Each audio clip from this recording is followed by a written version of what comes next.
Hi everybody, I'm Athena and welcome back to Finding Flow podcast. This podcast is all about inspiring women to become the healthiest and happiest versions of themselves that they can possibly be. Join me each week as we talk about all things to do with women's health, nutrition, periods, hormones, mindset, and all of that good stuff.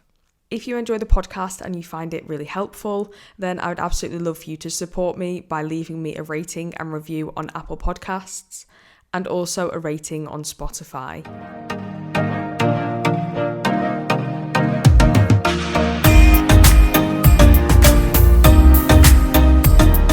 Hi everybody and welcome back to Finding Flow podcast.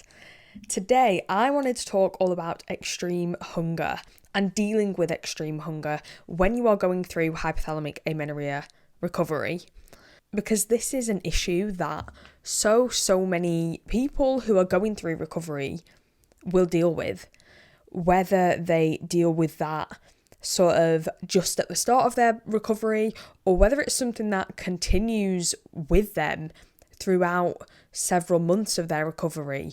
It's something that so many people deal with, and it's very normal to deal with this kind of thing when you are trying to get your period back.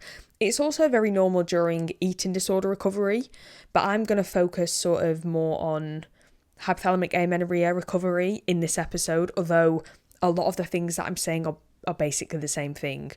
And for a lot of people, when they are going through eating disorder recovery and they are female, they're kind of also going through HA recovery, because for the most part, if you are very underweight because of your eating disorder, you probably will lose your period. So I guess when you are going through eating disorder recovery, you're kind of going through HA recovery at the same time. Let's go on with the episode. So extreme hunger. Like I said, it's something that is kind of normal. It's not normal, obviously, but it's normal when you are going through HA recovery to experience extreme hunger.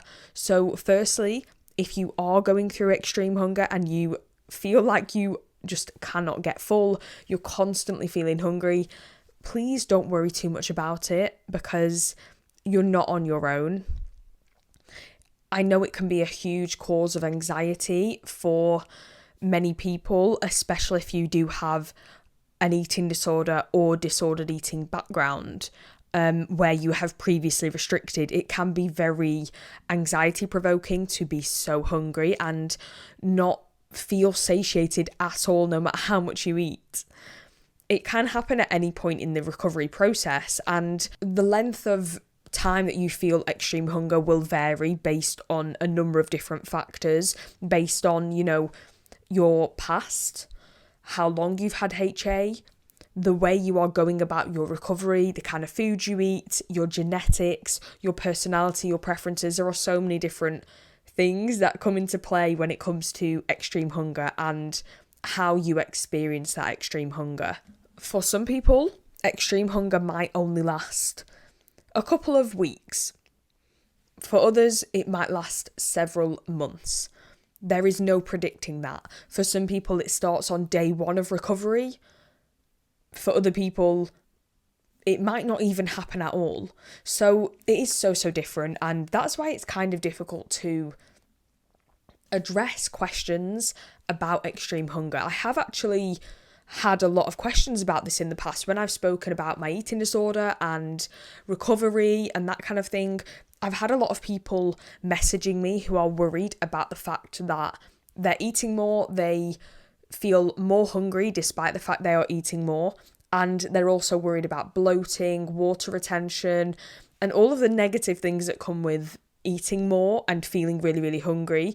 So it is a common question, and it's really difficult to give a specific answer about extreme hunger because of all of these different factors that come into play. It's so individualized. Normally, people will get, or I guess people who haven't been through HA or an eating disorder, they will normally get hunger cues and fullness cues based on their hormone levels. I mean, these cues come about because of the hormones that are in your body, and when you eat food, the food enters your digestive tract, it enters your stomach, your small intestines, and it basically causes your digestive tract to expand. And the more food that you eat, the more your digestive tract is going to expand. And when it reaches a certain point of expansion, certain hormones are released, and these hormones signal to your brain to say, right, we're full, we've had enough, we don't need any more. And that is where you get that satiation, that fullness feeling, that cue. And for most people then they would stop eating, and the levels of these hormones that signal satiation will decrease until eventually a few hours later they start feeling hungry again. So it's basically a play between a bunch of different hunger hormones, and I'm not going to go too much into like the roles of those hormones, but that's basically what happens. Predominantly when you are eating and you begin to feel full, that is through the action of leptin, CCK, PPY and GLP. But when you feel hungry, when you're empty, it's ghrelin that is signalling to the brain, right, we need some food, we're pretty hungry, the stomach is empty, the intestines are empty, we need more food. So that is ghrelin. And when you actually begin to eat food, the ghrelin production stops. And that's when the leptin and the other hormones come into play. But for those in recovery, especially those who have had, their condition is focused around restriction. So if they've had an eating disorder that has involved restricting their food intake, or if they've had HA that has resulted from food restriction, these hunger hormones can be a bit out of whack, basically. And it's not necessarily that the release of these hormones has stopped, although the release can be decreased in those with HA or eating disorders. But sometimes it's just the fact that you've kind of learnt to ignore the hunger cues or the fullness cues. So you kind of just forget what it actually means to feel hungry or full. I know for me, it got to the point in my eating disorder where I basically just didn't really know what hunger or fullness felt like. I had a strict way of eating. I would eat a certain amount and I would stop after that, regardless of how my stomach felt, whether I was hungry, whether I was full. I didn't really know the difference. I just had like a set eating pattern. And obviously that's quite abnormal, but it is definitely the case for a lot of people with HA and eating disorders.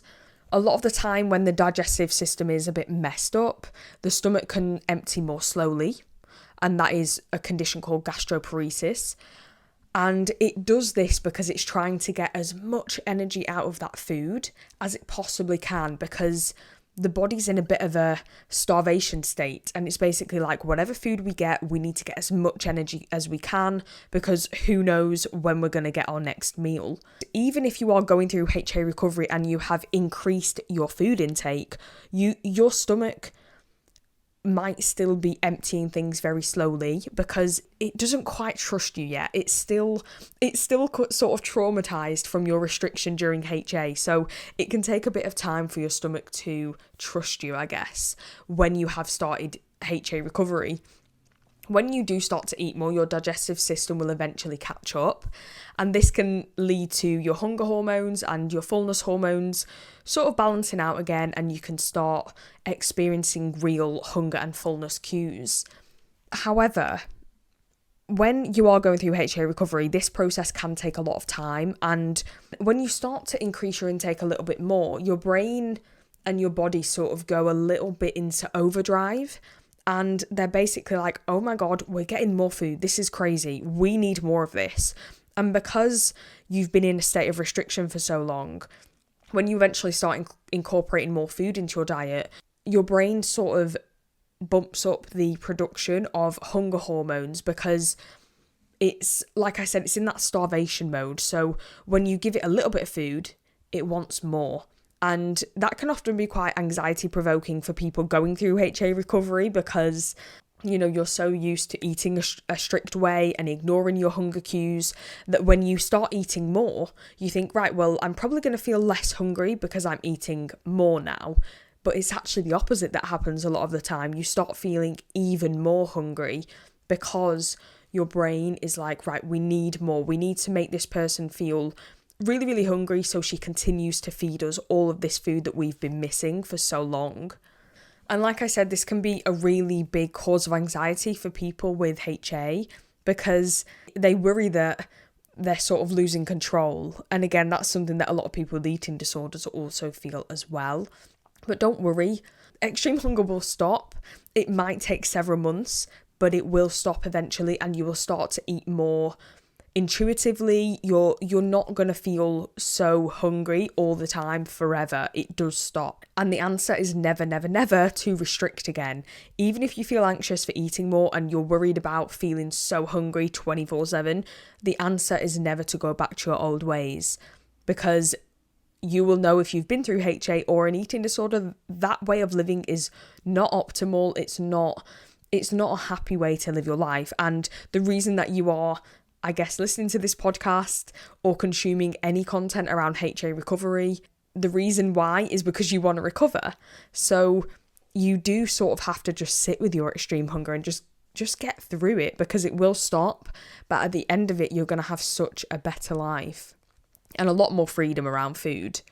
The balance between your brain and your digestive system and your hunger and fullness cues will eventually happen. It's just going to take time. And you have to really, really trust your body, which is easier said than done, but you really have to. You have to learn to trust your body. Ultimately, extreme hunger does happen, I guess, while your body is still in that sort of restoration phase. It's gone through a long period of restriction, of abuse in a way, that it's going to take a bit of time to find its homeostasis again and restore all of the things that it lost due to your hypothalamic amenorrhea. So this might be restoring body weight and fat stores. It might be putting on skeletal muscle that has been lost. It might be repairing bone damage, or, helping your hair to grow thicker, getting your nails stronger, making your skin more moisturized. All of these things take energy, and that energy comes in the form of food. And that is why your body goes into this overdrive when it finally wants to recover, and it starts to recover. It needs more energy to fully restore all of the things that have been damaged due to the hypothalamic amenorrhea. So that is why you want to eat more when you are on this recovery journey. So even when you are trying to weight restore after HA or after an eating disorder, you obviously need to eat more because you need more energy to increase your weight. But like I said, there are all of these other little things that your body's trying to fix at the same time.